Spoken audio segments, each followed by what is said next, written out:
All right, nothing but Netflix, a special Squid Game Series 2. Rob Cesternino so excited to get going here in Squid Game Season 2. It's dropped on Netflix, and I'm very excited for a nothing but Netflix series accompanying all of Squid Game Season 2. And, of course, back with me, my co-host, Chappell. Chappell, how are you? Rob, Merry Christmas. We're back. We're back. Yes. Is this Boxing Day? Yeah, I guess so. It's a Christmas miracle here on Nothing But Netflix because we have a special gift for the listeners and for all these people on YouTube. Yeah. Many days of Squid Game coverage. Yeah, the 8 days of Squid Game? How are we doing this? The 8 days or so of Squid Game, Season 2. Ho, ho. Yes. Jun-ho, ho, ho. Yes. All right. So we're ready to go. And here with us for this amazing ride, this is a real treat. Give it up for Mike Bloom. Yes, happy to play a game of Russian Bloomlet where I'm going to have one dirty thing that I will say in this podcast. And you have to figure out who's going to be said towards. Yeah. You have a 1 out of 6 chance. Mike has 6 things loaded up. One of them will get him canceled, okay? All right, put them all in the bowl. I will say if Gi-hun had been part of Survivor 47, would he have given up his shot? Because the 1 out of 6 chance is pretty comparable to Russian Roulette, no? Okay. All right. Well, let's just set this up. Okay. We're going to talk spoilers for episode 1 of season 2 and all of season 1 of Squid Game season 2. And then every day we are going to have a new podcast talking about the next episode with Mike Bloom and Chappell. Hey. This is wild. This is incredible. Yeah. This is suffice it to say, despite the fact that, Chappell has very lovingly been brought into this network for nearly 5 years at this point, this will be the first time that happened. Chappell and I are exclusively collaborating here. Yeah. So this will be the first time we get the podcast together. Chappell, let me ask you about this, because once upon a time that you were asked, who's your hero? Yeah. You said Mike Bloom, right? Yeah, but I was a liar back then. I changed. Yeah, I was gonna say. I was saying whatever. Mike Bloom is your podcasting idol and mentor. Yeah, no, I love Mike Bloom, and somehow, over the last 4-ish years, going into 5 years now, Mike Bloom and I have only podcasted together to just like by ourselves. I think twice or something, just the two of us, which is crazy. Considering he does a billion podcasts, I do a billion podcasts, but now it's like these two balls of energy are just about to clash, and it's a lot, and I'm ready for the clash. I'm ready for all of it. Let's do it. Okay, so this is very, very fun. Okay, I'm going to get you guys off to the races, and then every day you two will come back with the next episode of Squid Game Season 2. So if people would like to watch along, we have a dedicated podcast for each and every episode of Squid Game Season 2. Now, Mike, you've gone back and you've watched all of Squid Game Season 1 to get ready for this event. Yes, which, listen, might not be the experience for everybody. So I do think there's going to have to be a little bit of hand-holding and previously on explaining, because Season 2 quite literally picks up from the moment Season 1 ended. And so it's very understandable if, look, a lot has changed since September of 2021 when Squid Game Season 1 came out, and of course just took the world by Season 1, exactly. And a lot was won. In fact, 4.9 billion won was won at the end of the day. 14, I should say. And so 41, actually. And so it's interesting to see, how they immediately pick up from this and how they go from this. It's always interesting whenever you have like a hit 1-season series, if the creator was intending to pick it up for a second season. If not, how do they sort of build the plane as it's flying in that regard? We also do know that Squid Game will be coming back for a 3rd and final season next year. So it's going to be a very quick turnaround. So this will be a bit of a shorter season. This is actually only 7 episodes instead of the 9 of Season 1. And I wonder if by the end of, or even the midpoint of 2025, we'll wonder if, in typical Netflix fashion, this was more so like one big second season broke up into 2 parts. Right now, it's being billed as Season 2, and it's still a lot to get into with 7 episodes. Yes, and in the meantime, since the last Squid Games, Chappell and I have also podcast about the real Squid Games, the reality TV Squid Games, which I think is going to be back for a second season.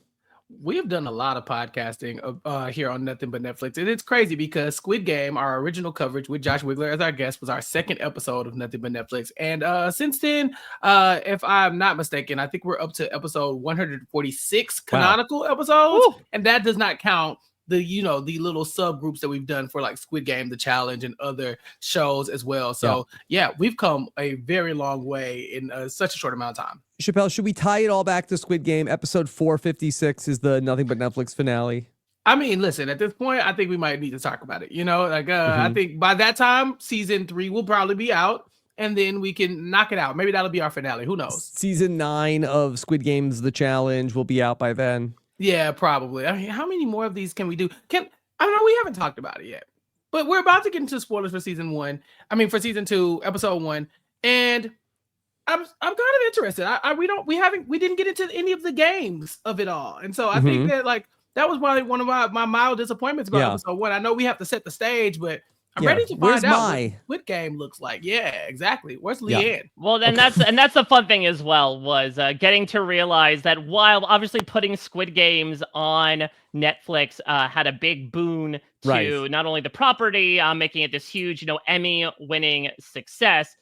At the same time, maybe Netflix didn't necessarily realize the messaging of Squid Game, considering that about a year later, it produces a show where it's like, yeah, our inherently anti-capitalistic show truly inspired us to just make this in real life and have actual living, breathing people who will pretend that they will die in the game do the exact same thing. 2, The Quest for More Money. Yeah, we're back. Now, I'm starting to get a little nervous. Okay, so episode 1 was fun. Okay, but we didn't Squid Game at all. Chappell, are we headed towards like a Hunger Games catching fire situation where are we going to not Squid Game? Well, I think that, we learned anything from season 1 that, these people should not actively be doing this, and we should be trying to shut this down like our protagonist is trying to do. And so it would not be a shock to me if we don't find ourselves following the path of one person going through each of the games, trying to survive, especially because we know who our main person is, and so I would hope that he avoids it, but at the same time, that's the joy of the Squid Game to me. I said it back then, and I'll say it today. Watching Squid Game was really just like, oh, these childhood games are killing people. Let's see what that's like. And so I'm really hoping that we get some more deaths by childhood games. Okay, hold on. I'm Chappell. Hold on a second. That they're issuing a retraction. So just a fact check. This would be a Hunger Games Mockingjay situation. There was a Hunger Games in Hunger Games Catching Fire, and also the Department of Corrections wants me to call it Gi-Hunger Games. Okay. Well, look.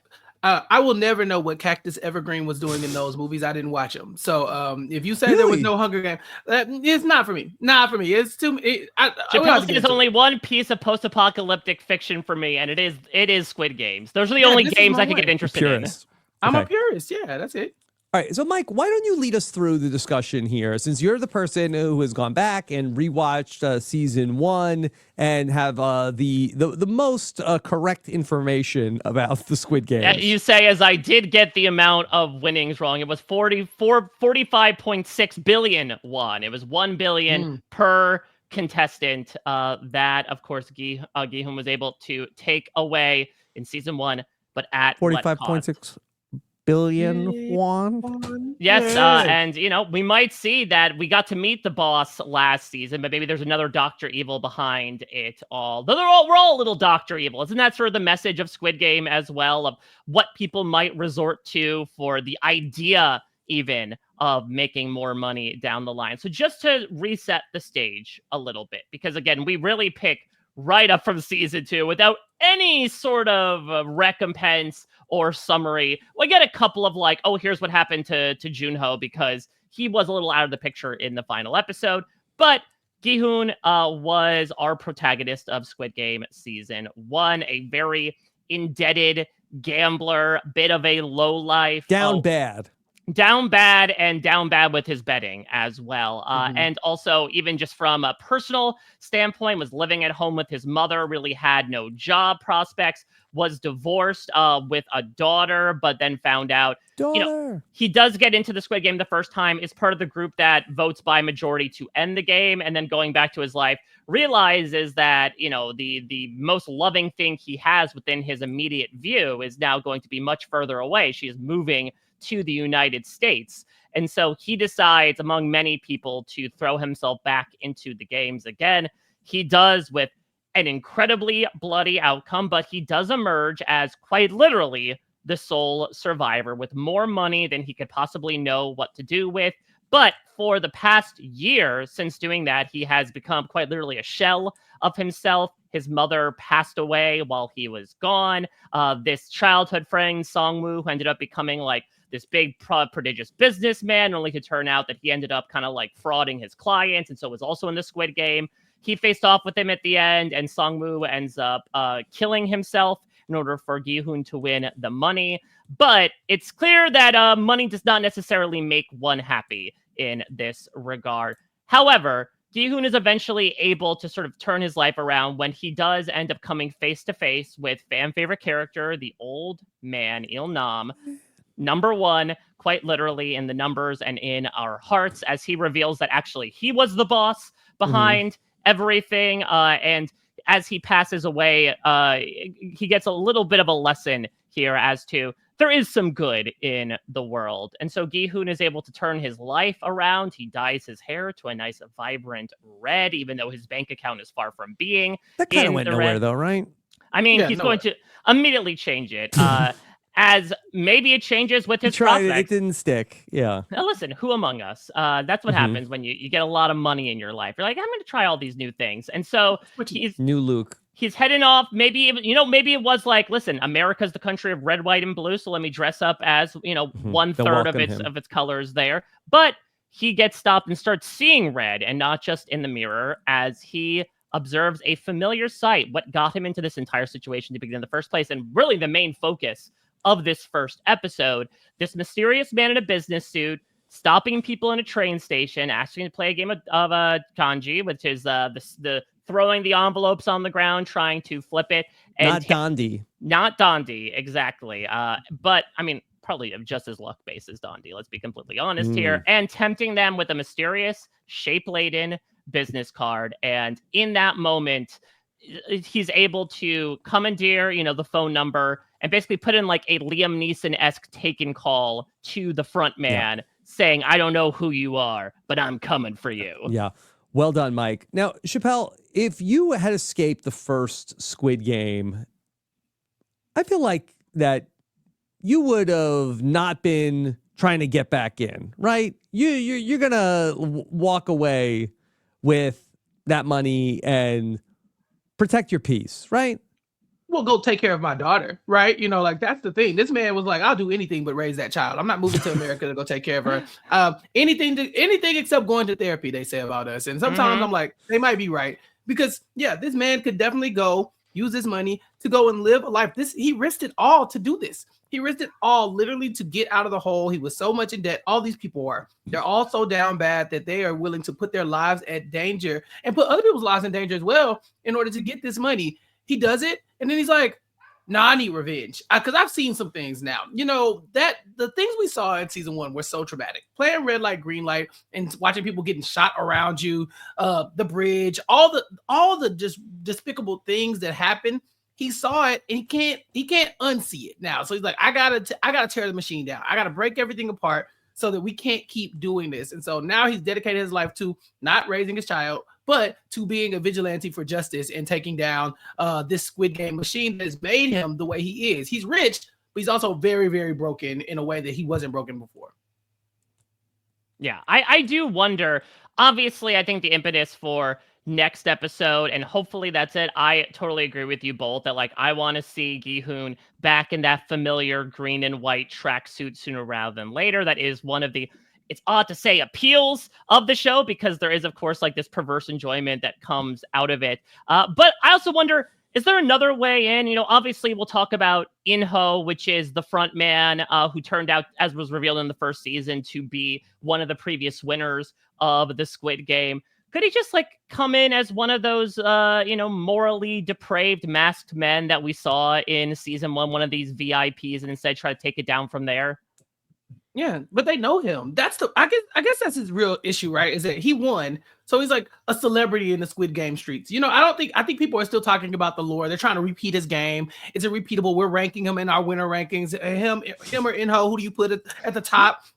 So he shows up and he's like, I just want to apply to work on staff. They're like, hey, I'm not gonna hire you. You're the guy. You're the guy who did the thing. And so he can't come in covertly, especially when he's been trying to take everybody down. Maybe they could bring him in as one of the coaches. Could they have an Island of the Idols type season? Oh, I was going to say, or maybe Gi-hun could be like a Dan Giesling, where he starts as a coach and then hits the reset button. Yeah, I mean, way better than him trying to openly attack the actual game, and I think that's the problem. If he came in, maybe if he came hat in hand, hey, I won, but I gotta get back in. I gotta get my fist. Bring me back for All Stars. Maybe they would trust him and let him play, but it's very clear that he has a vendetta and an axe to grind with all these people. Well, Mike, that I don't know if it comes up, but I did hear rumors that they're saying that Squid Game 50 is going to be all returning players. So there's a lot of jockeying in the Squid Game community right now for people desperate to get back in.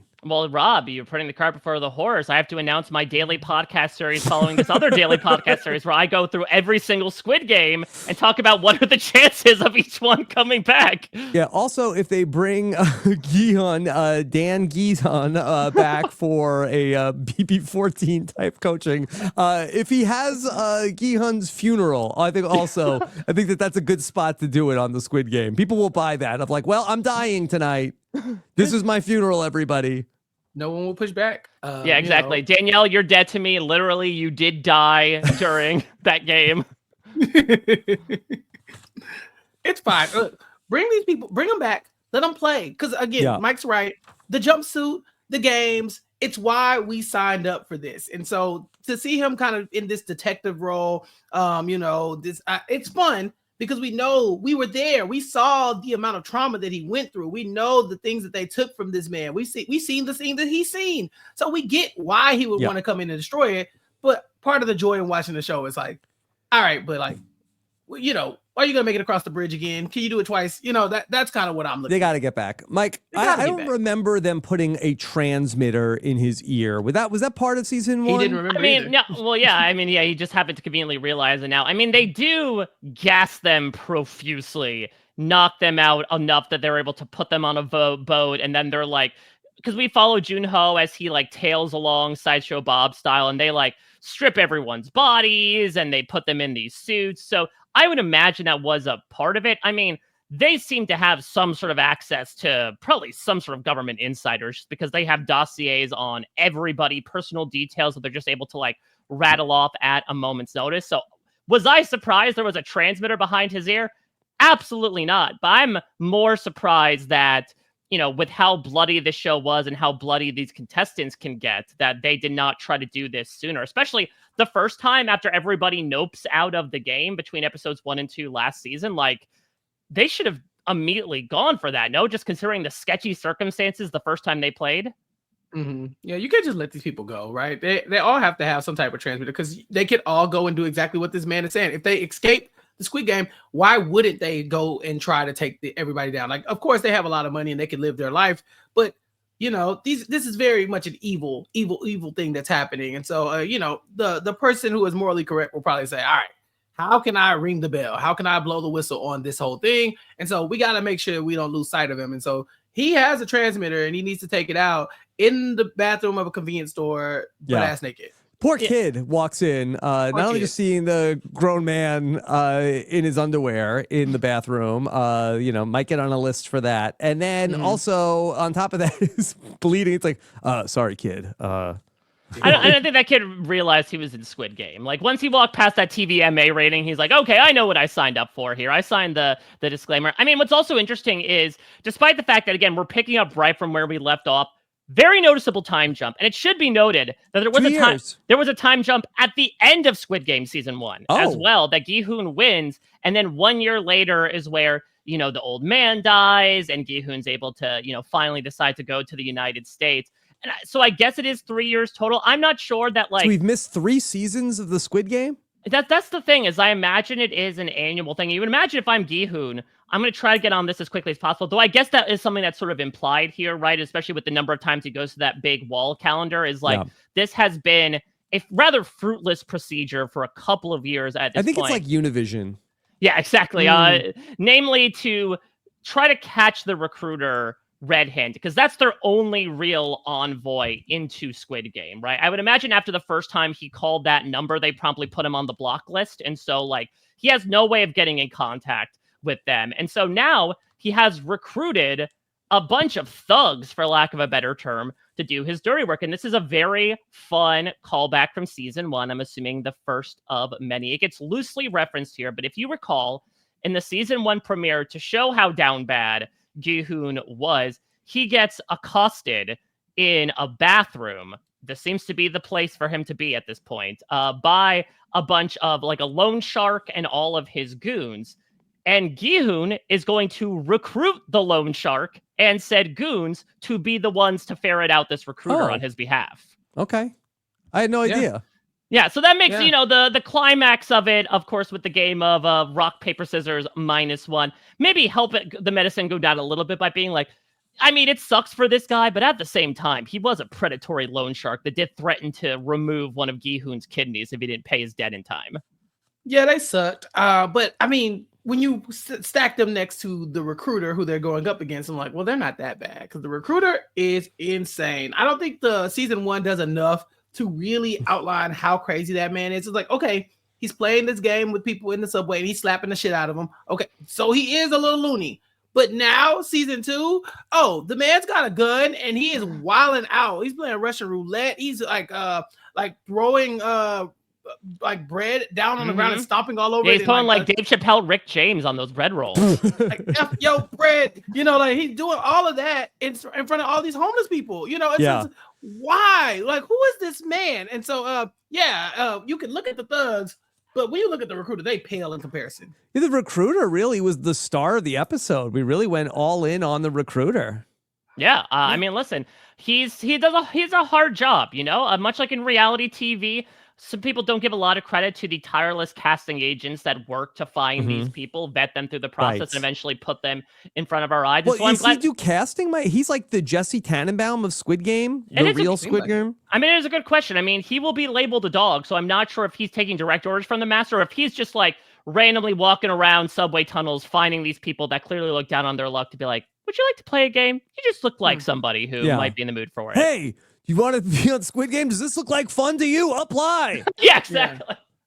Well, that's a good point, because if you apply, you're insane. And I think that's the thing. We're looking for the person who is crazy enough to risk it all. You just played this game. A man is slapping the hell out of you in front of people in a subway, and you're just playing the game like, oh yeah, I need to keep gambling. I need to keep going. You know, those are the people that they want from this show, and he knows exactly what to give them. So I don't even know if his job is that hard, because he seems to really, really enjoy his job. I mean, look, Chappelle, when you love what you do, you don't work a day in your life. It doesn't feel like work, you know. He gets to slap people and shoot his dad. What's not to love? When he's not even on the clock, he's going up to homeless people. Yeah, he literally shot. Now his that's dad. how you do it on the Squid Game. Yeah. He's going up to homeless people and being like, you want a lottery ticket or you want some bread? And he's just doing this for the love of the game. They're not even getting recruited. Right. I mean, Mike, I'm looking at the Survivor Rice negotiation in a whole new light of like basically these people that are like, Jeff, I'm here. I got to play in the immunity challenge. I'm not taking the food. I'm not going to step down for food right now. Like, these people are perfect for the Squid Game. That's the thing. Like, it's not even a marshmallow test where it's like, okay, gratification now versus something down the line. It's just the remote possibility of something great. And I think that's where the rice negotiation analogy, Rob, actually plays out really nicely, where it's not even like, okay, you can have rice now or more rice in 3 days. It's, you can have rice now, or you can have a chance at being immune. And so again, you're able to put yourself in the mind of like, surely on paper, you would go for, especially when you're starving, assumingly, something that will fill your belly right now. But we have now seen time and time again from many different types of people from all walks of life that for whatever reason, the human brain is wired in a way that they're like, yeah, but a lottery ticket, those winnings could buy you so many bread rolls that you can stomp on in front of other homeless people. Yeah. And I felt like this is unfair because he's going to these people who are very down on their luck. Obviously, they're sleeping in parks and stuff. And so he's like, hey, would you like for me to give you this food? It's so obvious. The bread is right here. Or would you like this chance to change your life? That piece of bread is not going to get them off of that park bench. You know, it's You're not going right, to get them off the Chappelle. couch. Like, it should have been at least like a burger. Like, Right, give him a something. meal. A roll, Yeah. that's like an appetizer. The guy's like, people offer me rolls all the time. What am I, a pigeon? You're throwing bread at me? Yeah. Give me the lotto ticket. Give me the scratch off. Because the lotto ticket could change my life. Like, it'd be different if this person was like, I'm about to die today and I have to eat, but I'm choosing the lottery ticket over my last possible chance to eat food. You know, but these people are seemingly eating food on their own. It's not, the food is not the problem. I need money. I need to get out of here. I need to get off this bench. So he's really preying on people in a way that isn't fair to them. He's offering them a choice that's not really a choice. It's would you teach a man to fish or give him a man a fish or whatever? It's like, you're giving me a fish, but if you give me a bunch of fish, a bunch of money, I can buy a bunch of fishes. Yeah, I can sell the fish. You know, like, I can do something with the money that I can't do with the fish. So yeah, it's like his mind is almost, you know, like sane, but like he's crazy. This man is nuts. And I was rooting on his downfall from the moment I saw that he was going the extra mile like this, because it wasn't necessary. Well, and that's the thing, is that you imagine, and the pitch that Gi-hun kind of gave him was like, you're just a cog in the machine, man. And that's something that we kind of learned a little bit about in season 1 when Jun-ho went undercover on the production side of things, is that, you know, the first chapter of Freakonomics talks about a surprisingly similar hierarchy within the structure of the Ku Klux Klan and like major inner city gangs. And it's this idea that, like, no matter what the organization that you're a part of, there is this idea of not only stratification, but like trying to put the instill hope within those among the lower ranks of like, and you can be like us one day, you know, almost setting up this system where you can rise through the ranks, and so you can become as profitable as the big boss at the end of the day. And Gi-hun's trying to come forward like, yeah, you think that you're doing something really important and you know, something that is making a big impact, and maybe it is on death certificates, but at the end of the day, you're just serving a master, same as we are. But I think he realized why you don't necessarily try to talk sanity to a crazy man, because this guy's like, no, I love it. I'm not just a man in a suit. This is everything I've always wanted to do in my life. And so, you know, maybe Gi-hun should have taken the offer and just killed him right there, right? That he does get lucky in that instance. But yeah, it was a really interesting deep dive into a character that obviously is not going to be a part of the show anymore, but is perhaps a bit of a deeper dive as to what kind of people do sign up to not only do this thing, but specifically do this thing behind the scenes and allow and enable all the stuff we see to go down. Well, Mike, you brought up that last scene, so we got to talk about this, because this was quite a morality play in that final scene between the recruiter and Gi-hun going back and forth on the Russian roulette. And boy, I got to give both these guys credit, because these guys literally and figuratively really stuck to their guns. Balls of steel. Yeah, really, both of them. Yeah, it says a lot about the recruiter, but it also says a lot about Gi-hun, because, yeah, sir, you have the bullet. You could just shoot this man. Matter of fact, you could probably hold the gun to his head and say, tell me where your masters are, you know, or something. Yeah. But there was no audience. Nobody, he wasn't being like on a live stream. Nobody was going to believe that. People are going to think he just shot him anyway. Just shoot him. But no, he's like, nah, I'm going to show you. I'm going to show you one other thing. I'm going to make you like acknowledge that you are nothing more than a dog. And I'm going to do that by taking a 50% chance, right? That I'm going to pull this gun and kill myself, or I'm going to watch you do it. And then I mean, it's quite literally do or die. Right, Yeah. But you're giving him the gun at that point. Yeah. Well, that's the thing. The recruiter could then turn and shoot you. Like he could turn Yeah, that I don't back know on why you. he didn't do that. I mean, Because why- I mean that's the thing is that there's this weird depraved morality and code. Mhm. Like last season there was that whole storyline if you remember where like a bunch of the people behind the scenes had recruited one of the contestants who was a doctor to harvest organs to sell behind the scenes on the Mhm. black market, and like when the front man found that he killed the guy and all the employees and strung them up to be like, let this be a lesson. In here, we are all equal. It doesn't matter what our wealth and financial statuses are. We're just bags of flesh and sinew that are just waiting to die at this point. It's just a matter of how and when. And so, yeah, if you're able to kind of be brainwashed with this odd sense of morality, it does make sense why it's like, no, we will specifically play in this way. Even if I die, it's fine. It's for the greater good, and it's to teach you a lesson. One of the many deaths that you'll have ringing within your prefrontal cortex for the rest of your life. get off your high horse, guys. Right. Yeah, I shot him in the face. It'd have been over. Okay. The moment I got the gun. Oh, okay. You got a 1 in 6 chance. Okay, now I got a 1 in 5 chance. It's okay. I'm just gonna keep pulling until you die. Like that. This would have been a very easy conversation. I mean, I would say that. I mean, I guess we saw this a bit with Squid Game: The Challenge. Like, if they did an American adaptation of Squid Game, suffice it to say, it would be very different. Yeah, especially because they play after taxes, you're not one-handed getting rock none paper of the wand. scissors. Yeah. Well, yeah. First of all, can we talk about that? I've never seen two-handed rock paper scissors before. It's good. Honestly, I love it. I mean, listen, Rob, of course, you know, we got to experience a modified version of rock, paper, scissors at a certain Survivor event. I think this is the way you do it, where you do 2 hands and you throw out whatever combination that you want to. That was the 1 out of 6 chance. And then you strategically pick one hand to take away. And so it's not only throwing out a sign, guessing what the other person's sign is, but then there's also a different layer on top of that of like, okay, these are the 2 possible options ahead of me. What am I going to remove, knowing what might be on the other end of it? Yeah, Yeah. Two-handed rock paper scissors -1. The name needs some work, but I think it slaps, Chappelle. Yeah, especially Like when like the negotiator in the subway. well, that's the thing. Not to spoil Squid Game, the challenge, but it kind of ended in rock paper scissors too, and it was 1 hand rock paper scissors, and it sucked. So, so this was way better because we see the moment where these 2 thugs are looking at each other. They're trying to opt out. You know, they're at gunpoint, but they're like, okay, maybe if I don't throw in, maybe I don't throw a hand in. You know, I don't get shot. No, this man is going to pull the trigger. You're going to get disqualified. You could die. It's Russian roulette. You have a 1 in 6 chance, but now we've upped the stakes. Now you have a 1 in 6 chance of surviving. You know, like your odds are way worse. And you've now looking at one thug who's thrown out 2 rocks, and the other guy has thrown out 1. Which, like, terrible move, by the way. Why would you throw out 2 rocks? Why would you throw 2 rocks?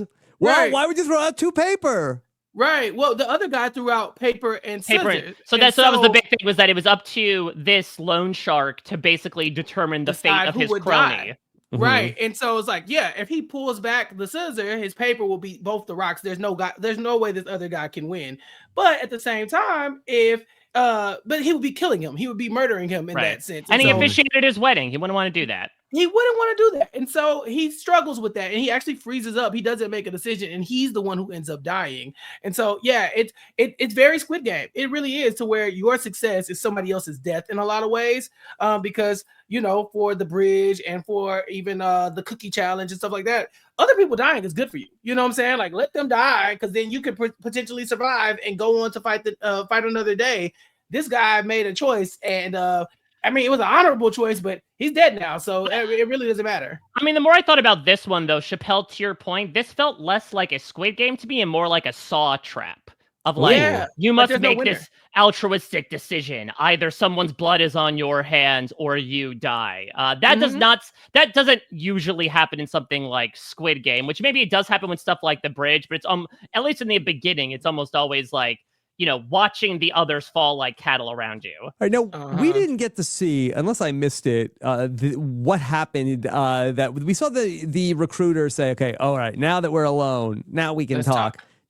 Did the other guy get away? Because it feels like a scenario where they're both done for. I mean, there could be a case where that guy was recruited. He's probably looking for a job. You're dead anyway. I got a news flash for you that, you know, you're one of 456 people in the Squid Game. You're probably on notice also. So I think it's, you know. Maybe that's how you become one of the red jumpsuit guys, like the Right. staffers. Like I was like, I'm one of the guards now because I survived, but dear God, what did I give up to do that? I don't know. That guy did say at one point as he was sitting there with his boss, like, "Hey, those games sounded interesting." My wife said, "Why don't He I just go wanted in the to play. games and get the money at the end?" Maybe we'll see him later on in the season.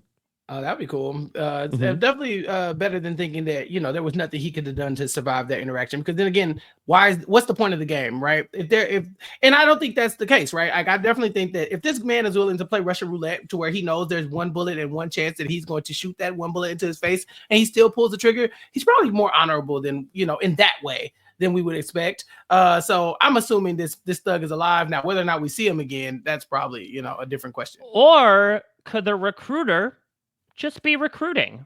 This loan shark did leave behind seemingly a nice web of thugs that were. Yeah. He had enough manpower to go to every train station every minute of every day to look for this guy. I mean, this recruiter, had he survived, he could have retired if he wanted to. Like, he doesn't need to be now putting boots on the ground, having to sweat it out every day in mangy train stations, playing games with people. He could have been able to now enlist that work to a bunch of other people to do it. That's a good point, because I mean, as far as we know, he's the recruiter. He's a recruiter. Yeah. He's one of one. So, and there's 456 people he has to get for each of these games. This is a lot of work for one guy. But he's doing this all the time. Chappelle, he's probably like a little like Delulu of like, no, only I have the eye for the good I'm the Squid Game only talent. one. I'm the only I'm one that the can only do one. it. I know what it takes. Okay, Grodner, we get it. Yeah, I just think I could see that. But Mike's right. Now he has a network of people who could go and do this thing, and they're loan sharks and thugs, so they know exactly who owes them the money. So they could just like give them the book. Hey, here's our ledger. Yeah, that's find these people. Well, that's the reason why the guy signs up in the first place. He kind of coincidentally points out, like, yeah, Gi-hun was not the first guy who owed me money who suddenly disappeared for a significant portion of time. So maybe, and that's the other thing as well, that I would imagine one of the upsides of letting somebody go is that this whole thing is a bit of a Bill Murray story, where it's like, no one's gonna believe you if you get out of here and talk about all these ridiculous circumstances. They're so absolutely OTT that they don't seem realistic. That's what happened with Gi-hun the first time, where he quite literally goes to the police, talks through everything that happened in episode 1. They're like, okay, I'll prescribe you some medication for that. So I think that it also helps that even if he did just let this goon go back into the public eye, there's going to be a lot of scrutiny given his way. Mike, a lot of this episode is about not only is Gi-hun got everybody looking for the recruiter, but also we separately see Jun-ho and his search to get back to find out what's going on, find the island, find his brother. He had to go back. We gotta go back. There we go. Now Chappelle gets the reference. This between Squid Game seasons. Chappelle has watched all of Lost. That's how long it's been. Yeah, it's been a long time, but yeah, you got to go back to the island. He just can't find it. And so he's recruited the help of like, because it keeps moving around in time. Exactly. They don't know about the donkey wheel. That's the lowest. The triangle people are the donkeys. They have to move it. But yeah, so for those that might not remember, the other character that is the mainstay between these two seasons of Squid Game, one of the rare main characters left alive at the end of season 1, though we didn't know at the time, was Jun-ho. Jun-ho. So I talked about how Gi-hun goes to this police station. It just so happens that Gi-hun walks in and sees the shape-filled card that Gi-hun had left behind. And it turns out that Jun-ho is missing a brother, In-ho. And when he goes into In-ho's apartment, he happens to find a card with the same shapes on it. And so when everyone else goes back into the Squid Game, Jun-ho joins them. And he is able, through almost like a Scooby-Doo-esque series of knocking out various thugs and taking their masks and identities, he's able to really plant himself within the behind-the-scenes operation. We find out a lot about all the stuff that goes on with the goings-on, I should say, of the Squid Game. We find out more about the VIPs. As an example, this like weird bacchanalian viewing session where all of these people come in and wear these animal masks and just engage in general rich tomfoolery. It's like the champagne room of the Squid Game. Yeah, and I think like having watched Succession, like that depravity also makes a lot of sense as well. I don't think it's also coincidental that a lot of these VIPs are American too, at least they're personified as such. But it all culminates in this outcome where Jun-ho has gotten enough evidence on his phone to feel like he's going to make an escape. in that moment. He's finally cornered cliffside by the front man. Again, this guy who has this very unique mask, a big black hood, is able to be sort of he is working for somebody, but he is sort of the underboss of this entire operation. And Jun-ho says, I came all this way looking for my brother. And almost Darth Vader style, he says, I am your brother. That In-ho was, and he will get justice, hopefully, down the line, is that In-ho is Jun-ho's brother, a previous winner of the Squid Game, and basically stuck around for an internal hire and has become one of the main people running the game. They exchange fire where Jun-ho will shoot In-ho in the shoulder, and then In-ho will shoot Jun-ho in the shoulder. And not a lethal shot, though. Jun-ho goes off the cliff, and much like a famous Jun that we know, he was a floater. He got caught by a fishing boat, and so he ended up getting brought in, and now he's going to wake up from a coma as well a year later, and we see that he has kind of like put all that in the back of his head. He's put that behind him. He's kind of relegated himself to becoming this generic beat traffic cop. But once he happenstance pulls over Gi-hun, it all comes back to him, and we'll see if curiosity will actually kill the cat this time. Wow. Yeah, I mean, he made the right choice, right? We talked about that Gi-hun had the option to take his money and run and just go and be a family man, but he's like, no, I got to get back in there. I got to shut this down. This guy's like, nah. Jun-ho is like, nah, I'm good. I just want to go. Let me just be a traffic cop. But he's still looking. He's still looking for the island. So either way, they're just like, you can't let it go. What you've seen is too much. You can't just, because how do you sleep at night? They literally can't. We're watching them like having nightmares about all of these, like these past people that have been killed, or maybe potential people who are going to die in the future. Yeah, should all the Squid Game competitors have like after parties in Gi-hun's hotel? Is that the new Todrick's house where he rented out this entire space where they could all live it up? Yeah. Why a motel? They gotta go somewhere. I don't know, but speaking of Big Brother, he did kind of have the full 24/7 surveillance thing up there. He bugged it out to the nines. Mm-hmm. Yeah, but you shouldn't know too much about hotels. We saw this random lady just like kind of getting like accosted by her dude because she's like, yeah, that hotel looks like it's closed. The lights are off. He's like, oh, how do you know so much about hotels? I was like, what? Why is this here? Why is this in this show? We saw the couple on the bike, and then the girl was like flirting with the cop, and then he left her in the street. He was like, go with your new boyfriend now. Yeah, I don't know. Maybe, we are going to get introduced to seemingly two of our new players down the line. Maybe it was that setup of like, we're gonna get a bit of it seems like we're getting a bit of a blood versus water pairing, gentlemen, in the future Squid Game here. In that, one of the people that when the loan shark and his goon are able to catch the recruiter, he's talking to like this guy with a bucket hat on who is holding the card, and he declines a call from his girlfriend who is at the OBGYN. And is also holding the card. So I would bet you dollars to donuts. It's a wild place to recruit, though. I would imagine not there. He had bigger fish to fry. But I would imagine that they're going to go in together, which is not going to end well. Can't end well for both of them. I don't think we have multiple winners of Squid Game. I say just do instant. Just do instant marbles then. Just put them both immediately in marbles and be like, all right, one of you is going to move on. Let's not drag this out. Let's not drag this out. It does feel like that we are headed towards where Jun-ho is looking, and that we see where Gi-hun gets pulled over, and then the partner gives him the ticket that gets Jun-ho learning more about Gi-hun. Feels like that, Chappell, are we getting a team up coming here in Squid Game season 2?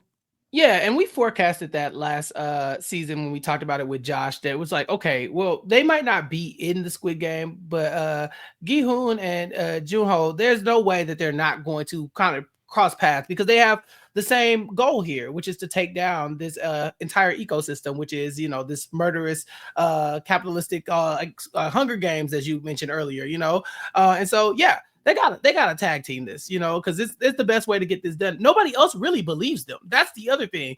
These are the two people who survived it, lived to tell the tale, and every time they go to somebody, they're kind of like, what?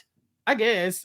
You're paying me a lot of money to help you, so I guess I'll believe you. But do I really, really believe what you're saying? Like, are people really? Is there really a giant doll shooting people? When they play red light, green light? I doubt it. So these two people, they have joint interest, and they also have some same lived experience, so they have to team up. It's got to happen. I would also imagine it's going to happen pretty soon. Because even if you think about where we end episode 1, like Jun-ho was able to get the location of the company that had rented the car that Gi-hun was using, and then he basically overhears one of the goons talking about like, oh, he even holed himself up inside Pink's hotel, which is where we end the episode with Gi-hun. So I haven't watched any future episodes past this point. That's how we're going to do these podcasts moving forward. We won't spoil future episodes. I would bet you dollars to donuts. I would bet you a bread roll versus a lottery ticket that the first thing we see next episode is Jun-ho coming in and the recruiter's body is dead on the floor. Mm-hmm. Is Jun-ho going to believe that the recruiter took his own life? Probably not, right?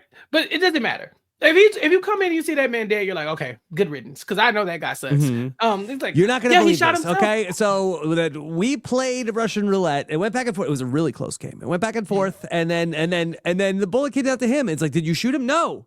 He ended up. He got the last thing, and he didn't shoot you. No. That's the crazy part. And Jun-ho's like, sure, okay. So anyway, let's talk about the Squid Game. Like, you don't want to waste too much time on the recruiter. What does he matter? The fact of the matter is these two people need to team up to take down the big boss. That was just the dog, and now we got bigger fish to fry. Yeah. So it should be exciting. I mean, it's also interesting in that Jun-ho, for him, it's personal, right? It's not even the fact that he needs to, as a cop, he has this inherent want to bring down this criminal organization, but also like, it's his brother. I do wonder how much we're going to find out more about that background. We really knew nothing about the two of them. We even knew more about like Gi-hun and Sang-woo as a relationship more than these brothers here. And I imagine we're going to get a lot more info as well. And so I think we'll get to know exactly how close their relationship is, or maybe it isn't. Maybe it isn't. Maybe Jun-ho's trying to make up for lost time here by trying to get into his brother's interests, try to meet him halfway. Mike, I know you went back to season 1. Is there any sort of reasoning for why these murderous games always have to have the score in the background of classical music? Oh, public domain. Yeah, they couldn't afford the rights. They're rich at AF. But God help it if you put some Rihanna on, because you'll just be paying out the nose. They're litigious AF. I mean, there's also, I think, this idea of it's a tale as old as time, right? Of like, the weird dissonant images of like the beautiful classical music to just the most visceral, brutal imagery that you can think of. Though I will say, except for the final shot, they were surprisingly tasteful with the violence in this episode. Usually they really just outright see people getting shot in the head and getting their throats slit. They usually cut away every time someone got killed in this episode. Okay. Yeah. All right. I was happy about that. And Chappell, the Andrea Bocelli was beautiful. It's look, if it's good enough for Carmela Soprano, that it's good enough for me.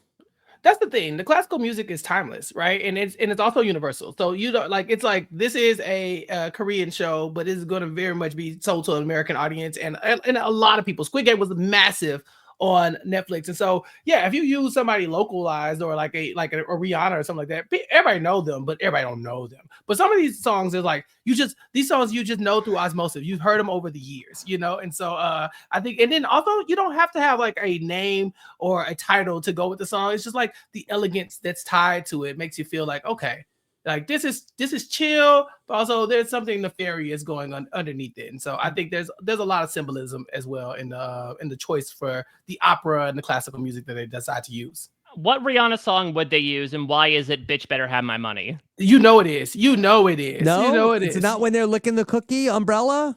No. We could do a whole Rihanna soundtrack once we get. Oh, absolutely. The games, okay? With the tempered glass on the bridge, diamonds. Yes. Oh yeah. Shine bright. I think we could do this forever. But no, great soundtrack.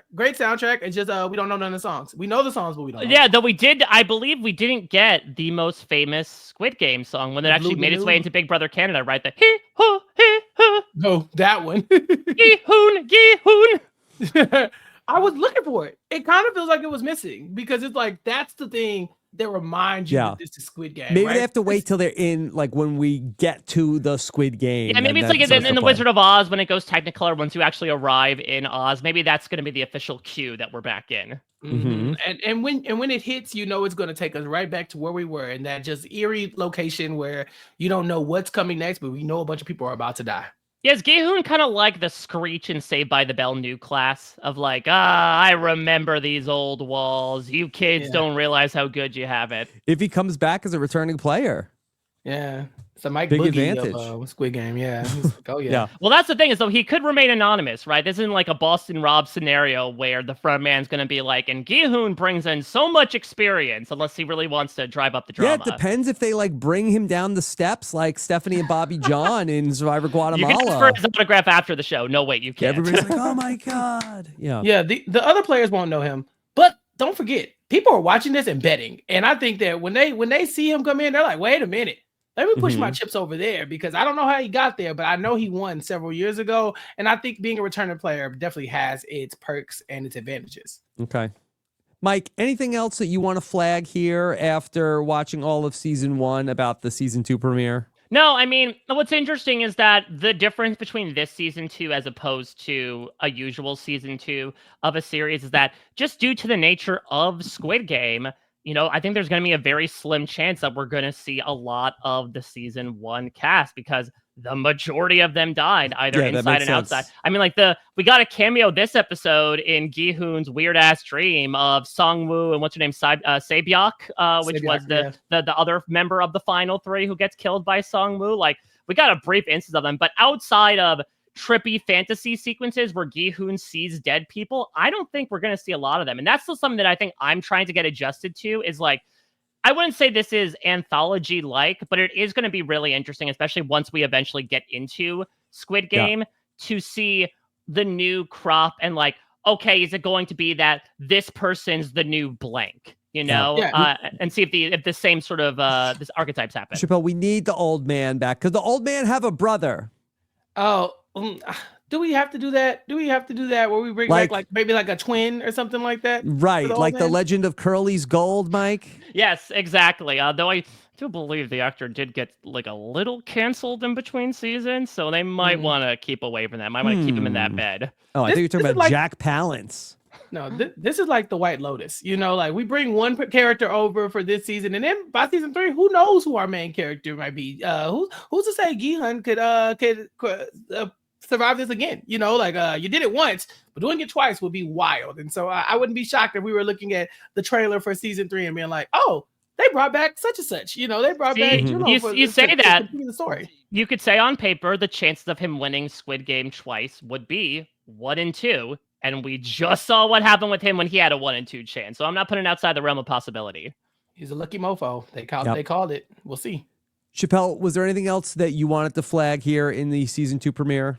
No, but I'm so excited to watch episode 2 and to talk about it with Mike Bloom. Again, this will be our first time doing a whole podcast series together. And so this will be very exciting, probably very inappropriate, but I hope that everybody's tuned in for our journey because by the time we finish this, the way Squid Game works is that there'll be tons of YouTube videos up and all kinds of people trying to like tell us what we missed and the spoilers and all these Easter eggs and stuff. Guess what? We're taking it one step at a time, baby. And so we'll have that journey on our own. And by the end, we'll be able to put all the pieces together in front of everybody. That's the thing. It'll only be a week. So we're going to finish this thing only a couple days into January. Okay, this is going to be a fun week, a big week of Mike Bloom content here on RHAP. You can hear all of it here, both in our Nothing But Netflix feed and at WeKnowScriptedTV.com, where you can hear about not just Squid Game, but all sorts of other scripted TV series and even a few movies along the way in our scripted TV podcast feed, WeKnowScriptedTV.com. And I am very much looking forward to hearing wherever you two go on this Squid Game because I'm gonna need the recap. Yeah, I'm not gonna just absorb it. They were wild for not giving us a previously on Squid Game, but we'll do it. Mike is here. Yeah. He'll handle all the heavy lifting for that, and then I'll be here for the color. Okay, all right, and then of course, Chappelle. What other things are you working on? I got a lot going on, but you know what? Check it all out here on We Know Scripted TV, We Know Reality TV, and on recapkickback.com, my podcast where I talk about what I want to talk about. It's the holidays. We got a lot of content coming in all of those directions. A lot of finales, mid-season finales have been going on. Check it all out, and then follow me on social media at Recap Kickback on all social media platforms. Okay, and then Mike? Yeah, you can follow me at a Mike Bloom type. And the big thing I want to plug is at the time this is coming out, Rob, in just a few days, you and I are going to give an overview of not necessarily a Squid Game, but maybe a similar idea of throwing a bunch of combatants together to do battle with one emerging victorious. It is an annual tradition that you and I have done for, I believe this will be our 5-year anniversary this year, which is, of course, the Stars of the Year. Brett Steele. 2024 was a weird ass year to say the least. So I'm very excited to see who is going to be making up this motley crew of players and who will walk away victorious. And hopefully, is Taylor Swift the Gi-hun of the end of the year, Brand Steele's? Yeah, keeps having these big years. She never won, but she does keep coming back. Yes. Okay. So luckily, it's not a real Squid Game. So all right. Anyway, Mike, looking forward to that, of course. Hope you're all on board for the rest of our Squid Game Season 2 coverage here on RHAP. Looking forward to what you have to say in the comments here on YouTube. Take care, everybody. Have a good one. Bye.